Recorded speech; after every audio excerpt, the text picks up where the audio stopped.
नमस्कार हरि प्रेमियों, आपका हमारे YouTube चैनल में स्वागत है।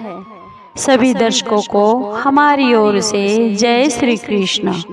हरि प्रेमियों, कैसे हैं आप? उम्मीद है आप सब अच्छे होंगे।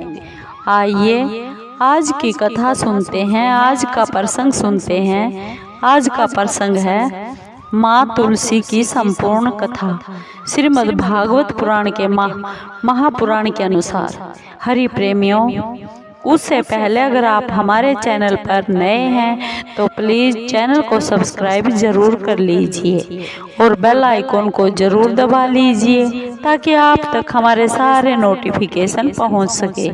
हरि प्रेमियों, आपका एक भी सब्सक्राइब हमारे लिए बेहद मायने रखता है। आइए कथा को शुरू करते हैं। हरि प्रेमियों, तुलसी माँ से जुड़ी हुई एक बहुत ही प्रचलित कथा है। श्रीमद् देवी भागवत महापुराण में इनके अवतरण की बहुत दिव्य लीला बताई गई है। और एक बार भगवान शिव ने अपने तेज को समुद्र में फेंक दिया था। उसे एक महातेजस्वी बालक के रूप में जन्म लिया। यह बालक आगे चलकर जालंधर के नाम से बहुत ही पराक्रमी राक्षस राजा बना। इसकी राजधानी का नाम जालंधर नगरी था।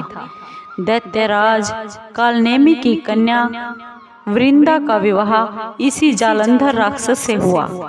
जालंधर महादैत्य था।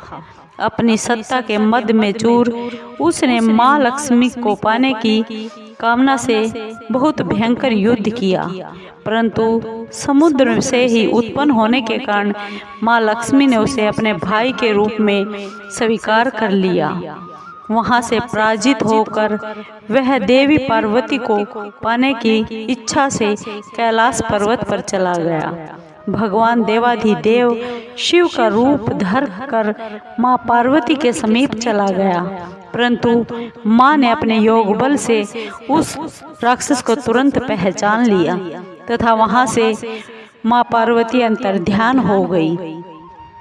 माँ पार्वती ने क्रोधित होकर सारा वृत्तांत भगवान विष्णु जी को सुना दिया। जालंधर की पत्नी वृंदा अत्यंत पतिव्रता औरत थी। उसी के पतिव्रत धर्म की शक्ति से जालंधर ना तो मारा जाता था और ना ही युद्ध में हारता था। इसीलिए जालंधर का विनाश करने के लिए वृंदा के पतिव्रत धर्म को भंग करना बहुत ही आवश्यक था। इसी कारण भगवान विष्णु ऋषि का भेष बनाकर वो एक वन में जा पहुँचे, जहाँ पर पतिव्रता वृंदा अकेली घूम रही थी। भगवान के साथ दो मायावी राक्षस भी थे, जिनको देखकर वृंदा बहुत ही भयभीत हो गई। ऋषि ने वृंदा के सामने पल में दोनों राक्षसों को भस्म कर दिया और उनकी शक्ति देखकर वृंदा ने कैलाश पर्वत पर महादेव के साथ युद्ध कर रहे अपने पति जालंधर के बारे में उससे पूछा। ऋषि ने अपने माया के जाल से दो बंदर प्रकट कर दिए। एक वानर के हाथ में जालंधर का सिर था तथा दूसरे के हाथ में धड़ थी। अपने पति की यह दशा देखकर पतिव्रता वृंदा मूर्छित होकर गिर पड़ी। होश में आने पर उन्होंने ऋषि रूपी भगवान से विनती की कि वह उसके पति को वापस जीवित कर दे। भगवान ने अपनी माया से पुनः उस जालंधर राक्षस का सिर धड़ से जोड़ दिया, परंतु स्वयं भी वह उसी शरीर में प्रवेश कर गए। वृंदा को इस छल का बिल्कुल भी आभास न हुआ। जालंधर बने भगवान के साथ वृंदा पतिव्रता का व्यवहार करने लगी और इससे वृंदा का पतिव्रत धर्म भंग हो गया। इससे सती तो जाता रहा। ऐसा होते ही वृंदा का पति जालंधर युद्ध में हार गया। इस सारी लीला का जब वृंदा को पता चला तो उसको बहुत गुस्सा आया और क्रुद्ध होकर उसने भगवान विष्णु को शिला होने का श्राप दे दिया तथा स्वयं वहीं पर सती हो गई। जहाँ पर पतिव्रता वृंदा भस्म हुई थी, वहीं पर तुलसी का एक पौधा उग गया। भगवान विष्णु ने पतिव्रता वृंदा से कहा, हे वृंदा, तुम अपने सतीत्व के कारण मुझे लक्ष्मी से भी अधिक प्रिय हो गई हो।